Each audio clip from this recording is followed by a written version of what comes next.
New Guinea, the masks of guardian spirits on the Sepik River.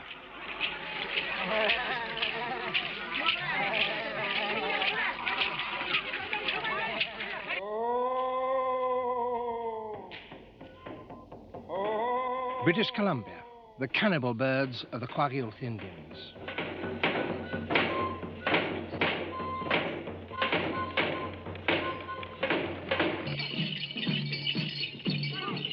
West Africa, the secret mask society of the Dogon. Once, each tribe inhabited its separate world. Today, the boundaries are disappearing, and European man has crossed them all. 3,500, 800, 3,000, 200, 500, 3,800, 4,000, 4,200, 4,500. London, Sotheby's auction rooms, and a wooden figure from New Guinea that was once part of a sacred flute.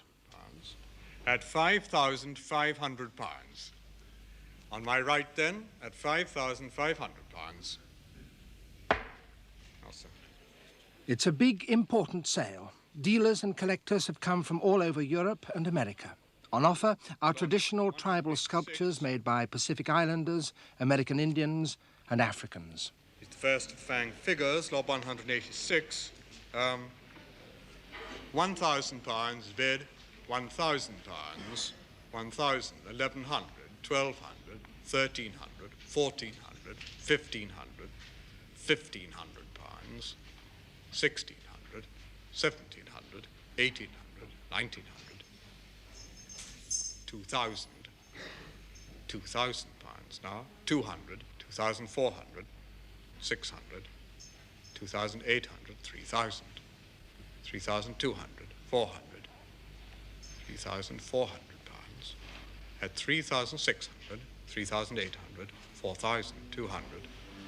At 4,200 pounds now on my right, 4,200, 4,500, 4,800, 5,200, 5,500, 800, 6,000, 500, 7,500, 8,500,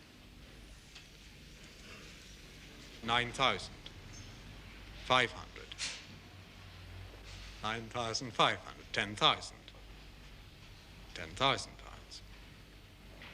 At 10,000 pounds, it is the back of the room, 500, 10,000, 11,000. At 11,000 pounds now, at the back of the room, at 11,000 pounds. Well, it's loving. It's an act of loving. You know, and she has a bracelet.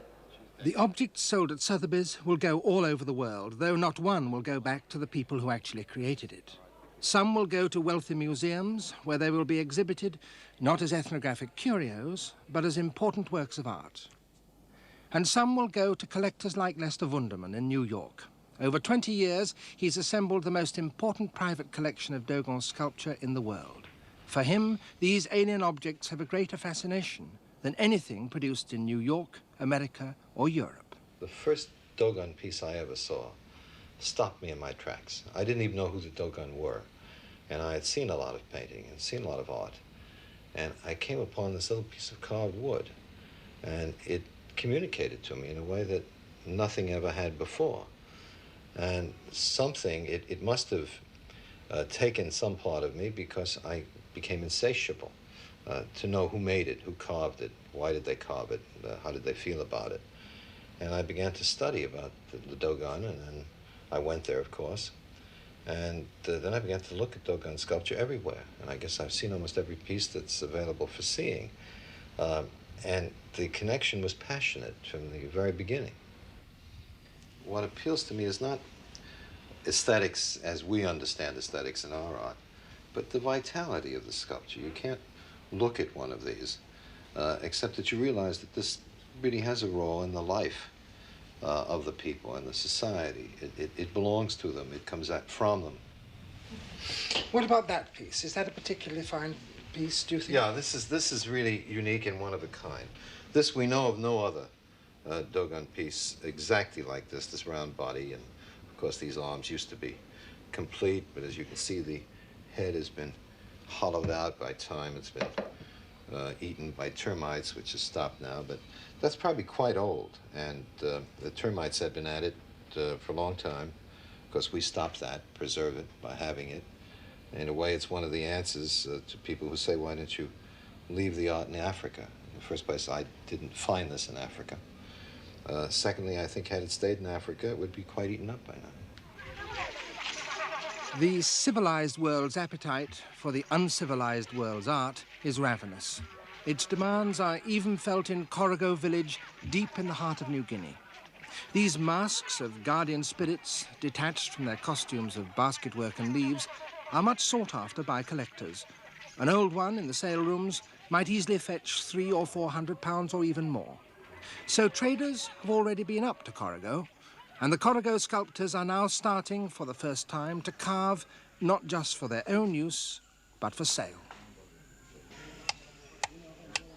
At the moment, they're still carving masks to the old traditional patterns.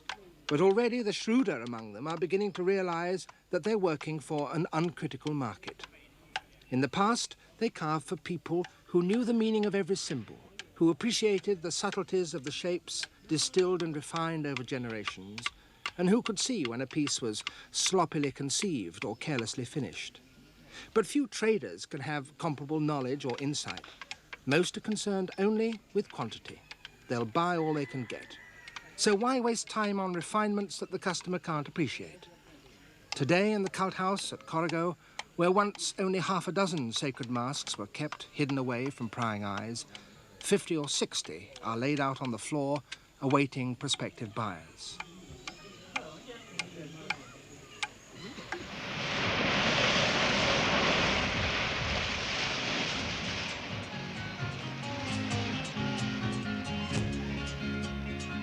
The other side of the Pacific, Hawaii. Once this was a Polynesian kingdom, but Europeans have been coming here for 200 years, and the process that is just beginning in New Guinea is here approaching its end.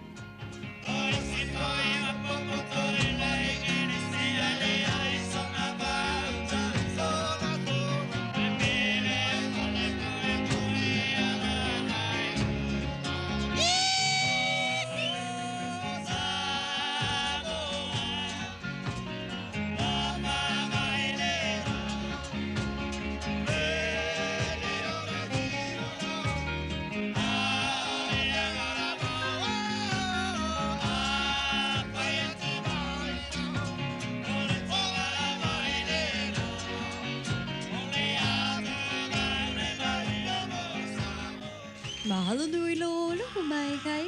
Welcome to Tavana's Polynesian Spectacular.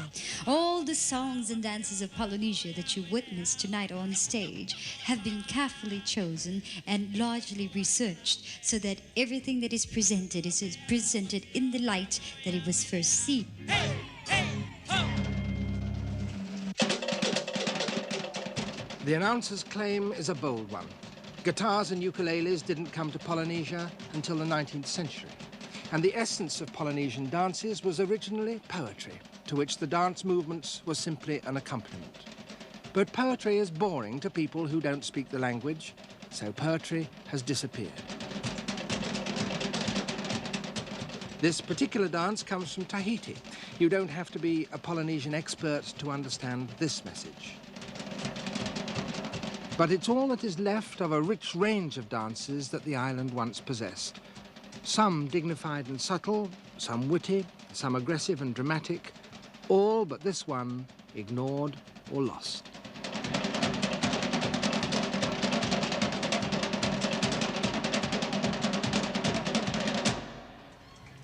Hawaii's capital, Honolulu, is a tourist town, one of the holiday centers of the world. Surfing was the sport of the Hawaiian kings, and today's surf enthusiasts flock here to ride the spectacular breakers.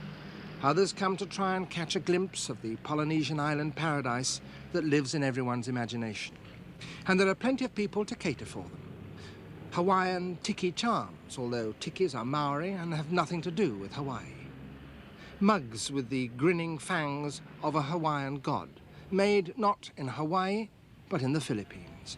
Everywhere, you're offered souvenirs with highly authentic-sounding names. They come in all shapes and sizes, lamps, candles, key rings, and this is a bottle opener. And on its back is a label which says, the Hawaiian God of Happiness. He is a cuddly little imp. He loves to be touched. Rub his tummy and it makes him happy, and it makes you happy too. All pure invention by the tourist trade. There never was a God of happiness in ancient Hawaii. And this little plastic knick-knack is what has become of the once terrifying image of Kukailimoku, the great Hawaiian god of war, the eater of land.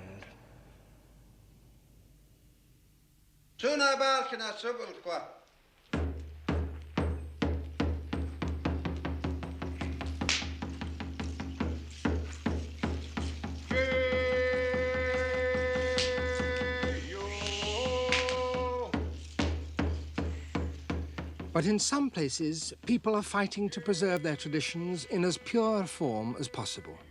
This dance is being held in Kasan, an Indian village in British Columbia dedicated to the propagation and, where necessary, the resurrection of the arts and skills of the Gitxsan Indians.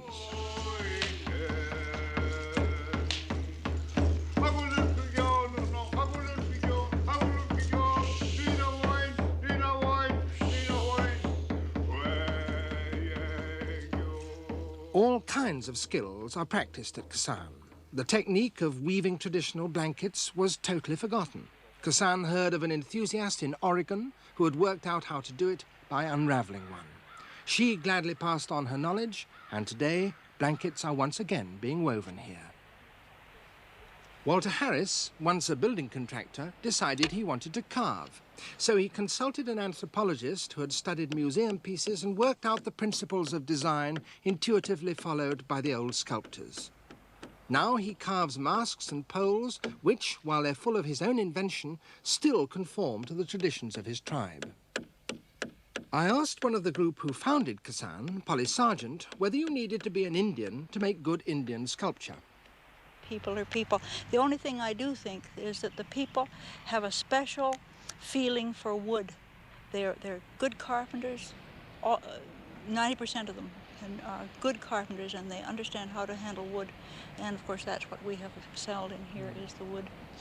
So the fact that the artists who are working here are all Indians is of course deliberate, but not essential. I don't think so. Yeah. Why were all these poles and masks carved in the old traditional times? Why were they done?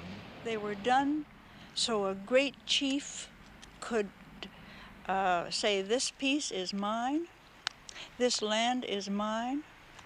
When he put up his pole, he said, this is my pole, and because on that pole you see the one-horned goat, and the territory in which that one-horned goat was found belongs to me and to my family, and not to you.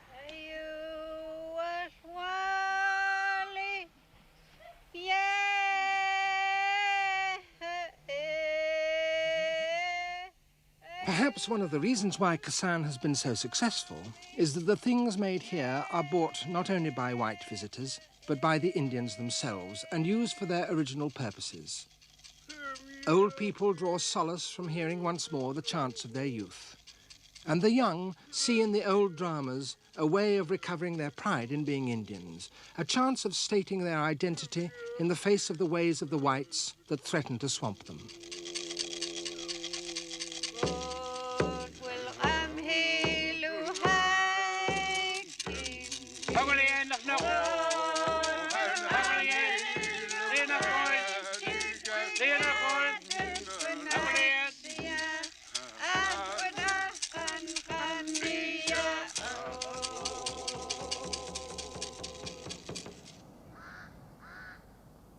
The outside world has had little influence on this parched, poor land. This is the southern edge of the Sahara, arid and hostile. Why should any strangers want to come and settle here? Its only inhabitants are the Dogon.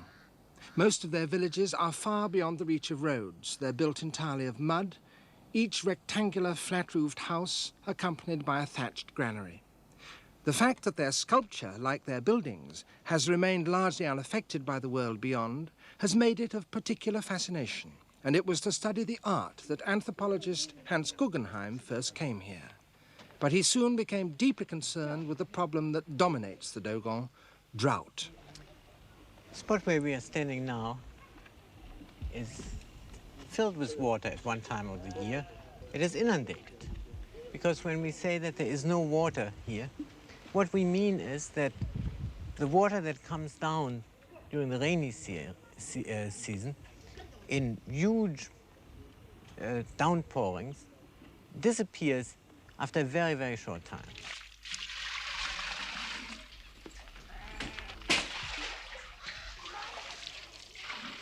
When I first heard about the terrifying problem of drought that had struck West Africa as well as the Dogon country, it occurred to me that we would have to look for a solution. And I thought, could one not develop a granary with modern technology that would make it possible for people to store rainwater? He worked out a way of lining the inside of these granaries with chicken wire, plastered with cement, which would turn them into giant cisterns. And he persuaded the chief of one village to try it. But before work could begin, the gods had to be consulted by means of an oracle.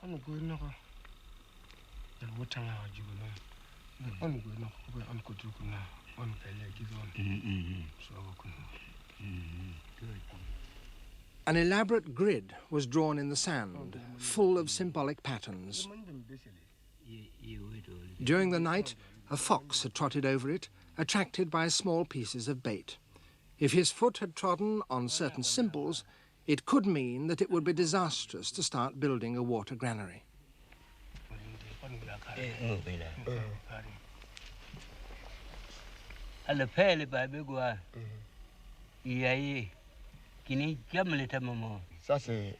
Ça c'est les greniers d'eau. Oui, ça c'est les greniers d'eau. Ça c'est les greniers d'eau. C'est ça.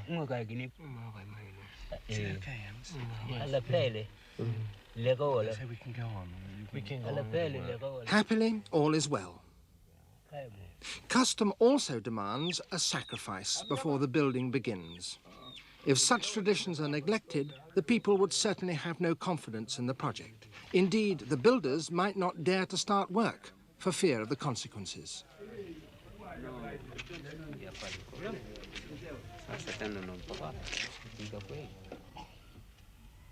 The priest goes into the shrine to pray, while blood, the essential libation, soaks into the shrine.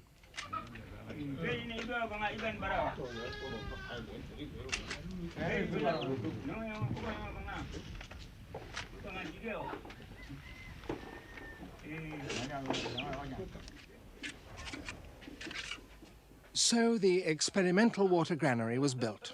The village craftsmen understood exactly what was required. The cistern was so sited that rainwater from all the surrounding flat roofs would drain into it, channeled through pipes. But could a granary of mud, lined with no more than cement strengthened with chicken wire, contain such an immense weight of water? Would it not burst?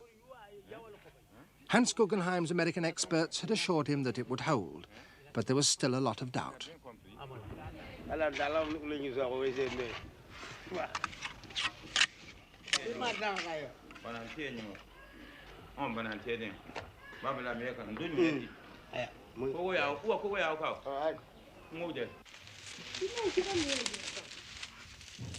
The building was topped with a cap of thatch, so that when it was finished, the cistern looked just like a normal granary.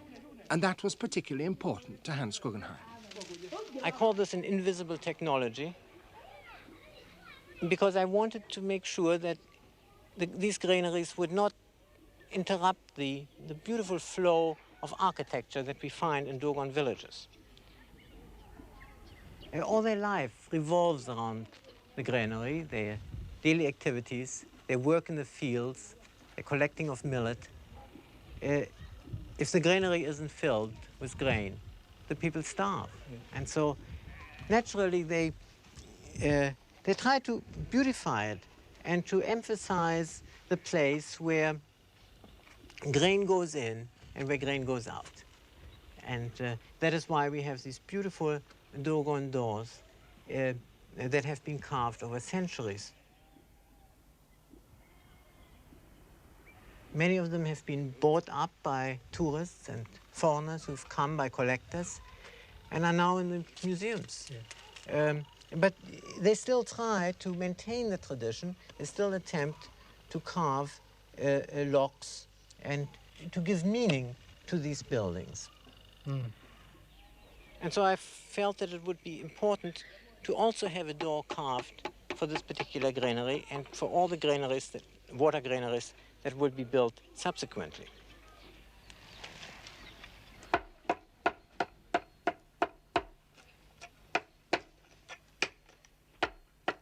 Blacksmiths have supernatural powers and a special relationship with the gods. None but they may carve masks or doors. The local smith, after considerable deliberation, agreed to do the job, and there was much discussion in the village as to what symbols he would decide to carve on a door of a granary that was to contain not millet like any other, but water.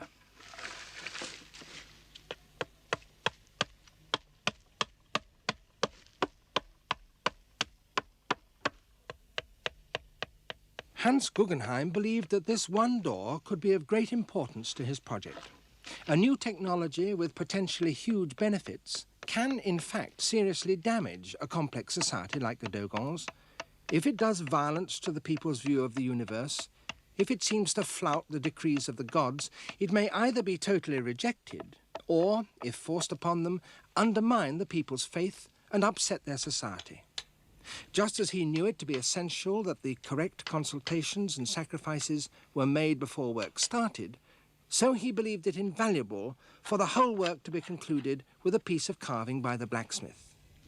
But that in itself could also have an effect on the sculpture he had originally come to study. If the smith produced a new design of door, it could start a new artistic tradition in the village.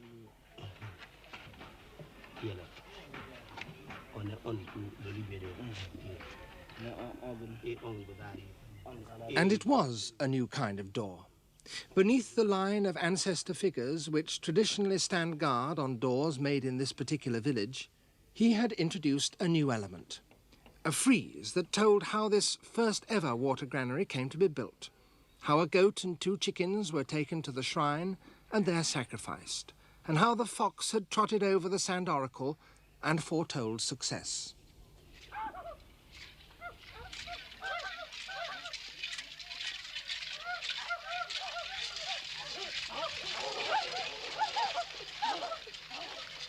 And finally, to give the ultimate proof of the confidence and support of the village, the men of the secret mask society came to dance around the new system.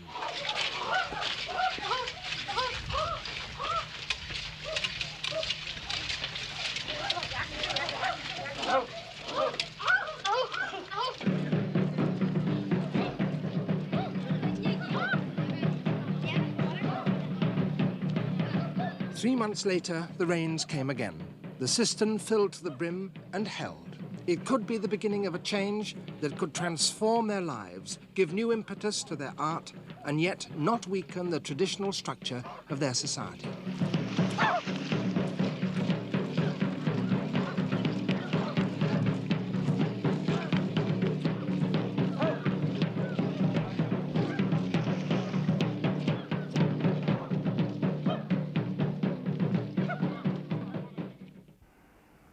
There is a desert as harsh and as unfriendly as the Sahara up in the far north, the Arctic, a desert of snow and ice. There, too, men somehow manage to live, and there, too, in conditions so severe that there can be little time for inessentials, they carve.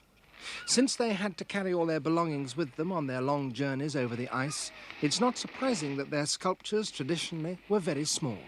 Most of them were of walrus ivory. Here is a little walrus, a seal, a whale, and another seal that's been skinned.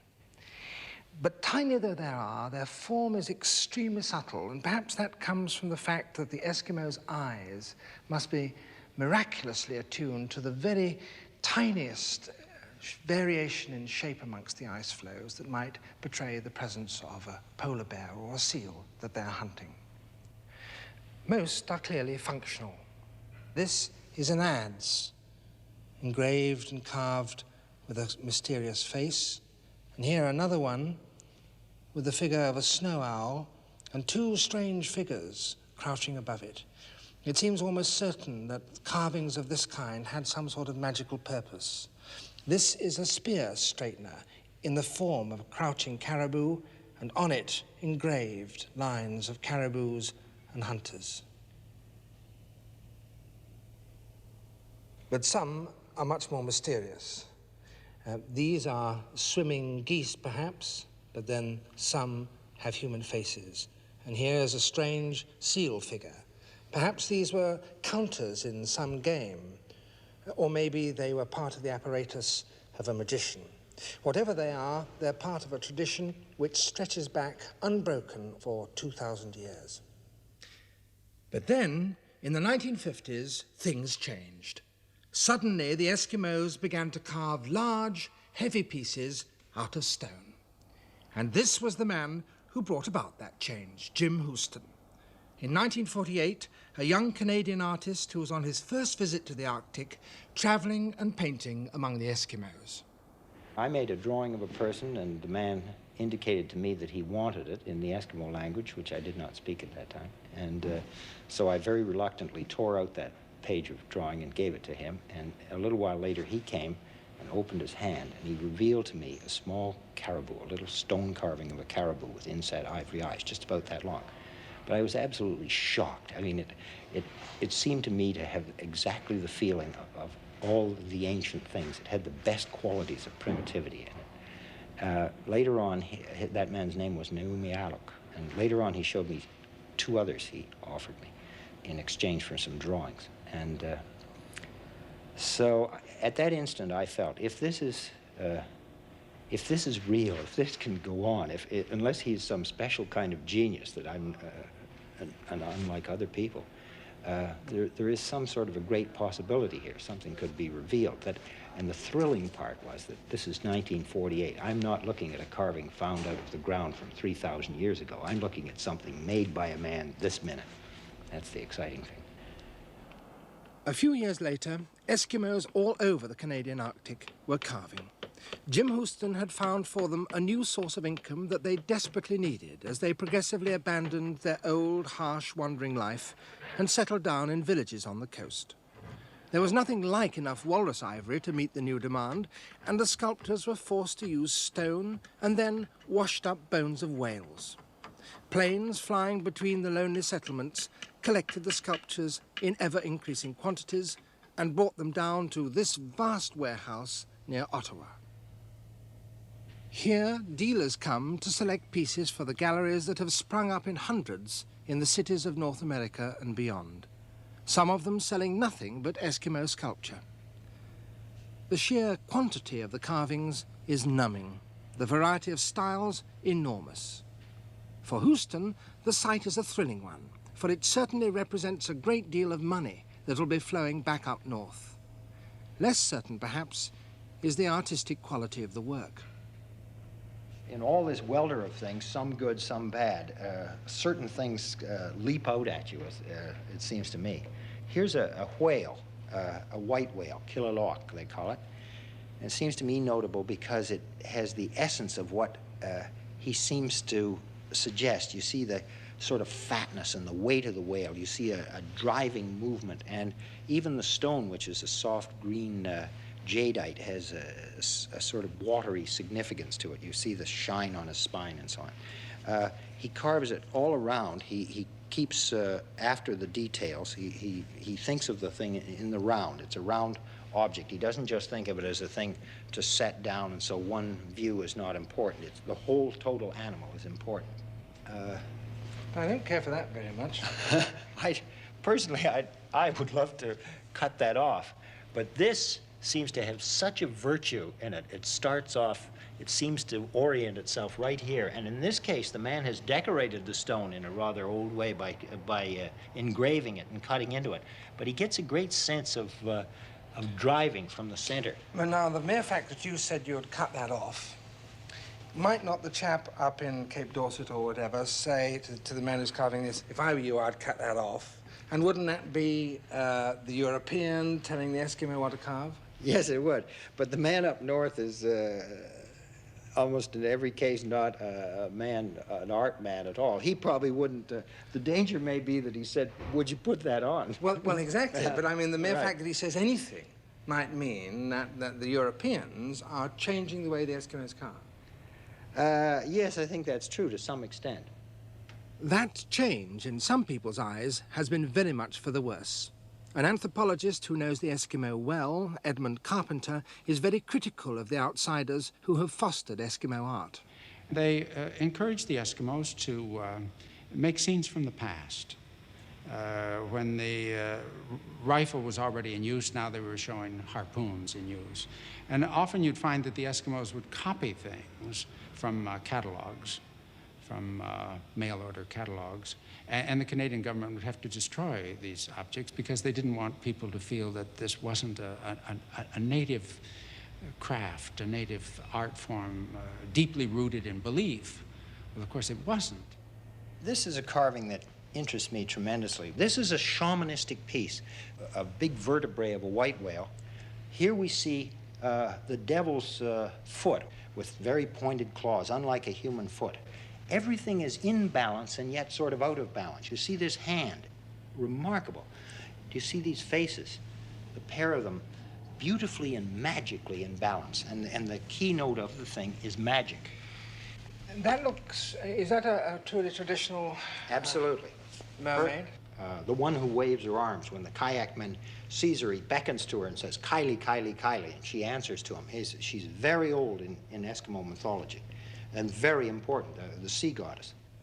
The most important figure in Eskimo mythology, everywhere in the north, without exception, is Sedna, or Nuliayuk. And it's a very complicated story of a woman who loses one eye and loses all of her fingers and so forth, and she's unable to comb her hair and so forth. Today, she lives beneath the sea. Today, when the Eskimos carve her, they make her into a mermaid. And they show her with her hair carefully groomed, with fingers, and with two eyes. The myth is gone, the whole meaning and story of the thing. And it was the most profound story. I think it was like Orpheus. It was like the Christian story, if you wish. And that's gone. Now it's simply a paperweight. I see the modern Eskimo art as Western. It's designed for Europeans. It has no meaning except financial return for the Eskimos. We've asked them to make art that we like and to make it cheap enough so we can afford it. But we've told them what we want, and they've made it. They've done a very good job. It means that every man can have his own Henry Moore now, in stone. But it's not Eskimo. I really feel there's a basic indignity that cannot ultimately escape having some influence, and it's the indignity of asking people to be other than themselves. Our unwillingness to accept people on their own terms. Our demand that they become like us, consumers in our world, enlarging our market. And then we say they're welcome, but they're not welcome as people who are unique and different. There's no coexistence. You know, to me, art, alien art, becomes really exciting when it forces you to go beyond your own identity, when it really challenges you, not when it confirms all of your previous convictions, but when it's a very painful experience to try to come to know it and to appreciate something that really lies beyond the scope of the identity that you chose for yourself. Now that to me is education, and it may well be what human relations are about too. Africa again, this time Nigeria. These figures are also the result of an interaction between European and tribal traditions, but here the result has been very different. These figures were not made to sell to an unknown alien public living far away, but to serve a religion that is founded in the very ground on which they stand. They are part of a strange revolution that has produced something totally new in African art. It all began here in this sacred forest at Oshogbo, one of the holy places of the Yoruba people. This is the ancient shrine dedicated to Oshun, the goddess of fertility and water. And it's supported by these pillars, which traditionally are quite bare. But in 1961, they were falling into disrepair, and Susan Wenger, a Viennese artist who had come to settle in the town, managed to get some money to commission their repair. She engaged two of the local builders, and as they worked, suddenly, under their fingers, appeared these strange images. Some are half hidden among the branches and roots of the sacred grove. Some are giant shrines where the people come to worship.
Suzanne Wenger came here originally just to paint, but she became deeply interested in Yoruba religion, began to worship at the shrines, and soon she was initiated as a priestess of the god of creation.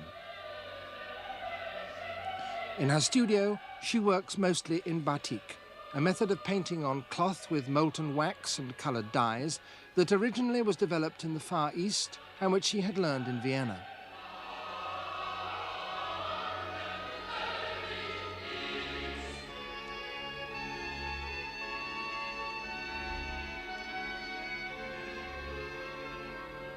Some of her batiks she sells, but many of them are made for religious purposes and portray the Yoruba gods as she sees them.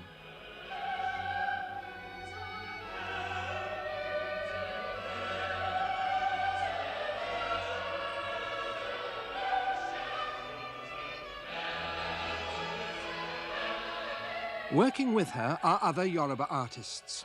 Some of them have taken up the art of batik painting. Nearly all of them carve, and it is their statues that crowd every room in the house.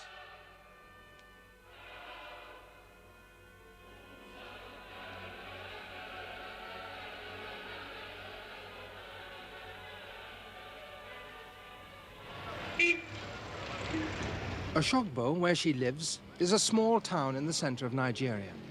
She herself is the only European living in the old quarter. Although this place is, by tradition, sacred to the Yoruba, not all the people living there still follow their tribal beliefs. Some are Christian, many are Muslim, and it certainly caused a sensation when Suzanne Wenger first settled there and became a traditional priestess. Her house was built originally for a wealthy African merchant. She has turned it into part workshop, part hostel for visiting worshippers, part temple, and part art gallery. In front of it, she and her helpers have built fences of concrete figures, dancers and musicians in a Yoruba carnival. On the balconies above, her pet monkeys play. I'm not a studio artist. I'm all the time deeply involved into my surrounding. I always was. Vienna, Paris, everywhere. I got involved into the human context. And that is what happened here at once, I saw. And this is what was surprising people, because they are sympathetic Europeans, but they do not step out very far from their cars and reservations. And if somebody steps out, it is an anthropologist. I'm not an anthropologist. I am living that life. As she became more and more involved in Yoruba religion, she brought her own artistic skills increasingly to its service. First restoring the old shrines, and then building totally new ones on ancient sacred sites. I wanted to make sure that the architecture blends into the surrounding, with the trees and so on. But I was then still a bit embarrassed. It was the beginning. And I was sitting there for 3 months, every day a bit, longer or shorter time, and more or less not doing more than to look into the branches of these enormous trees and somehow begging them to transmit their aesthetic laws to me. And then I started to call Adebisi, my assistant, and as I used to speak with my hands very much, even more now since I have to do it to explain myself. We are working without plans, naturally. I started to make him sit with me, and I showed him which parts of the branches I think are most expressive, and that we have to make these 3 doors with the gates. And I was telling him how it has to look, and that it has to be these 2 serpents and why and so on. And this is how we still work. You know, I have the idea, I'm cooking out the idea till I have the feeling this is how it has to be, and this is how I always knew it has to be. And then I start to tell him.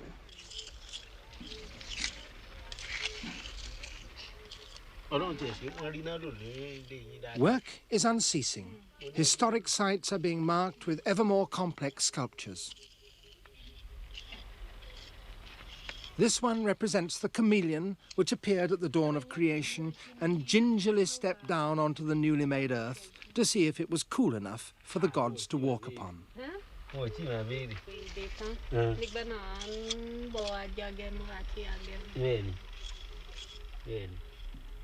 There are many, both in Africa and Europe, who regard these new shrines as desecrations.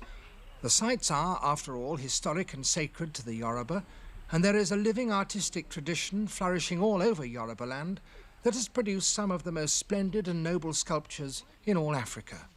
Why should that be abandoned in favour of a new style influenced by cultures from far away?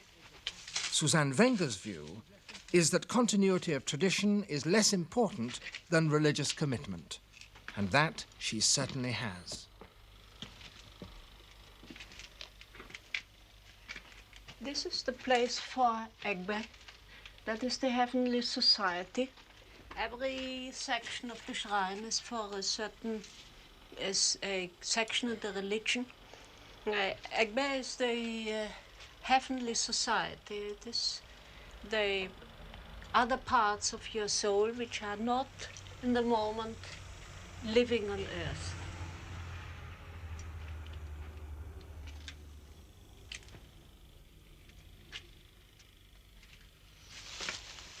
Florid forms, that's flower, that are flowers, but also seeds.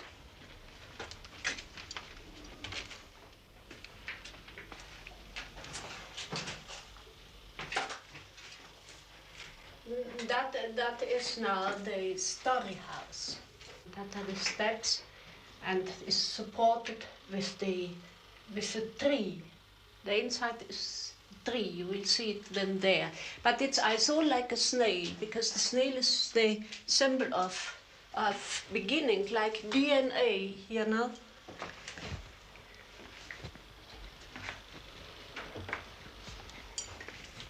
We are entering now the womb of creation. So it is also the basis of the tree of derivation, which you see now here. That is the tree of life, the middle, who supports this building. And it is a living room, but it is a living room for the gods. The only people who impersonate the gods can live here unharmed and happily. So that is a bed and a cupboard and that windows to look out, to everything under the shadow. And who does come and stay here? Do you stay here ever? Oh yes, I do. For how long? It is just as I like, you know. There's no any obligations.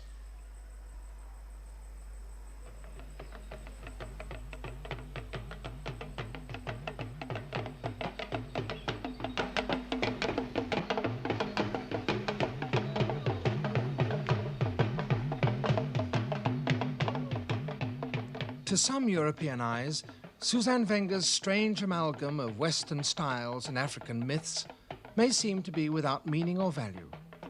But she seeks no golden opinions from the art critics of the West. For her, the crucial test is whether what she creates is effective and meaningful in the African community that has now absorbed her. The fact that her shrines have become places where Yoruba people worship in increasing numbers is the measure of success that she values most highly.